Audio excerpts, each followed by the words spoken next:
अत्यंत कठीण आणि खडतर अशा केंद्रीय लोकसेवा आयोगाच्या परीक्षेत देशात 560वी रँक मिळवून यवतमाळ जिल्ह्याचे सुपुत्र शुभम पवार यांनी जिल्ह्याला देशभरात लौकिक मिळवून दिला आहे।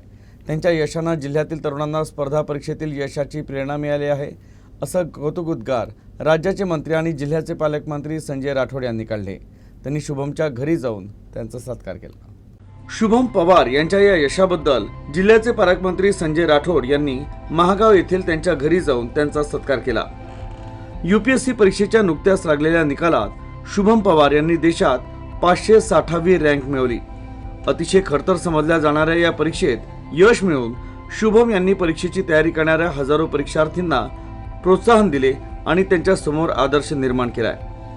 तर शुभम यांचे वडील पुसद शहर पोलीस ठाण्यात हेड कॉन्स्टेबल पदावर आहे, तर उमरखेड तालुक्यातील वालतूर येथील मूळ रहिवासी असलेले पवार कुटुंबीय सध्या महागाव इथं वास्तव्यास आहे। शुभम यांच्या सत्कार प्रसंगी त्यांचे कुटुंबीय आणि गावातील नागरिक उपस्थित होते।